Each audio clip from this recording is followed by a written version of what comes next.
Alright guys, so I've got something a little bit different here. So this is going to be a comparison review between the Baltany 1921 Quartz and the 1921 Automatic. So I've previously reviewed the automatic version on the channel. I'll leave a link to that up in the top if you want to check that out later after this review. But I thought it'd be interesting to see how it compares to the Quartz version, how many differences there actually are, because there's quite a few, more than you'd expect. So with the Quartz one, first difference you're going to have is the dials. So you can get this white one, which is more of a silver really, or a black one. Or if you go for the automatic version, they have this salmon dial version, which I've got here, or they do the white, again, silver, but they don't do the black. So if you do want the black dial, you'll have to get the Quartz one, and if you want the salmon, you'll have to get the automatic. So they actually also do a manual version as well. So if you don't want the automatic, you can go to manual, and again, that will only be in the salmon or the white dial versions, not the black one. But I don't have that, so I can't actually talk about that in any more detail really. So right off the bat, you've probably noticed we've got different dial finishes on this. On the salmon one, we've got the radial finish, and then the silver one, vertical brush. So I think that's the same on both versions, the automatic and the Quartz. It just varies on the dial, it's not movement specific. But now let's check if there's any differences when it comes to the dimensions on these two. So starting with the diameter, it's the same on both, it's 38mm. When it comes to the thickness though, we have got a difference. So the Quartz version is 9mm thick, whereas the automatic is 10.5. Neither of them are really that thick, so still both nice and wearable. Lug width is the same on both again, that's 20mm, as is the lug to lug, that's 44.1. Obviously there's going to be a difference in weight, so the Quartz one is 54 grams, whereas the automatic is coming in at 70. And again, that is mainly down to the difference in movements. So when it comes to the movements, the Quartz version has got the Seiko VD78, whereas the automatic one has got the Seagull ST1701. So you might be thinking that's probably all the differences we've got between these two, because that was what I thought before I'd actually checked them both out and looked at them both properly. But there's actually quite a few more subtle little differences between the two. So now let's take a closer look at them and talk about them in a bit more detail. Now we're zoomed in, you should be able to see a bit more clearly the difference between the dial finishes, that radial sunburst one on the salmon on the automatic, and then that vertical brush on the silver Quartz one. So again, as I said earlier, that is going to be the same across both watches depending on which dial version you go for. And when it comes to those dials, there are a few little differences on there as well. So the Quartz version has got printed indices, whereas the automatic has got applied.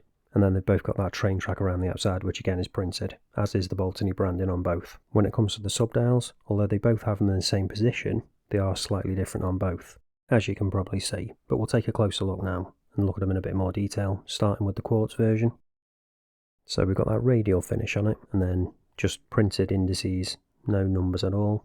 And then we've got that metallic blue hand. So we've actually got different handsets on the automatic and the Quartz versions. So if I show you the automatic one now, you'll see the difference. So we've got the same radial finish, but you can see we've got different text on it. So we've actually got the numbers on this one, unlike the Quartz version. So it is a little bit more cluttered. I think I actually personally prefer the one where it's just the indices with no numbers. And again, we've got that metallic blue hand on there, but it is a different style to the one on the Quartz, which I actually think I prefer, with that interesting counterbalance. Another subtle difference is when it comes to the crystal. So on this automatic version, you can see it sticks out ever so slightly past the case, kind of like a top hat style almost. Whereas the Quartz version, you can see it's flush with the case, which I think is a better overall look, just cleaner. I do appreciate the way they've done that. They are both sapphire though, so you don't need to worry about scratching either of them. They haven't cheaped out and used just mineral on the Quartz version, I do like to see that. Which you can see now I've got them side by side. As I said, I just think it's a cleaner look on the Quartz version. But let me know, which one do you prefer?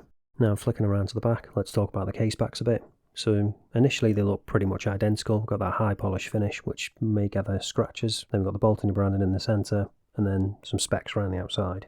But this is where there is a slight difference. So the automatic version says automatic mechanical at the bottom, whereas the Quartz one doesn't.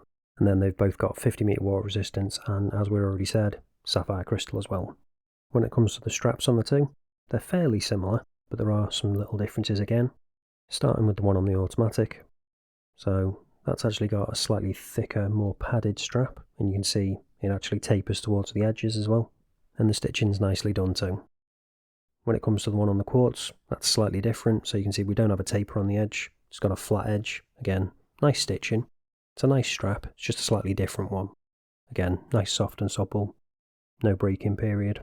And the buckles on both are identical, so you've got the branding on there, and it's a polished finish. No difference between the two. So now you're probably wondering, how much do these two watches cost? Is there much of a difference in price? So you can get them from the Baltany official website or on AliExpress. I'll leave links to both down in the description. So going off the pricing on the website, for the Quartz version, that's going to be $124, which is about £97 and about €114. In contrast, the automatic version is going to be $169, which is about £132, and that's about €156. So the price difference isn't really all that much. So it's basically going to come down to, what do you prioritise? Do you prioritise having an automatic movement or the convenience of a quartz? Also, as I've shown, there's quite a few other subtle little differences which might cause you to lean one way or the other.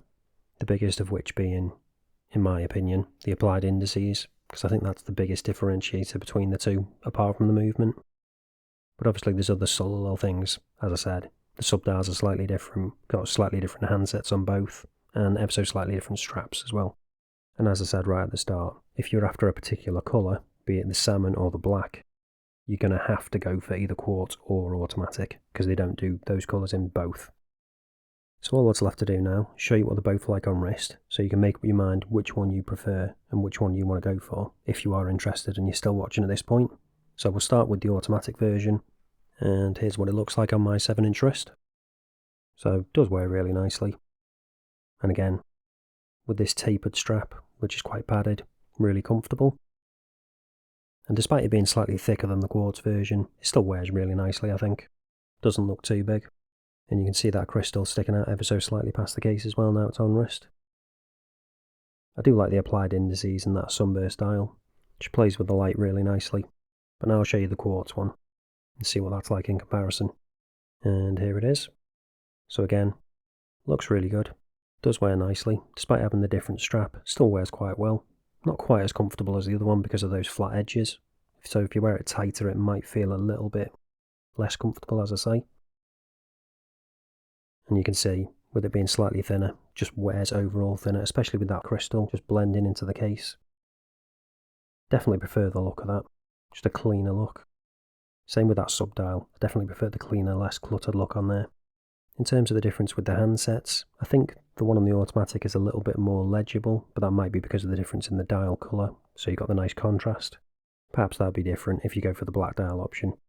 But I don't think you can really go wrong with either of them. They're both really good watches, really interesting, and really nicely made. So again, links are down in the description if you want to pick any of them up. But that's it for this one, guys. Thanks for watching, and I'll see you in the next one.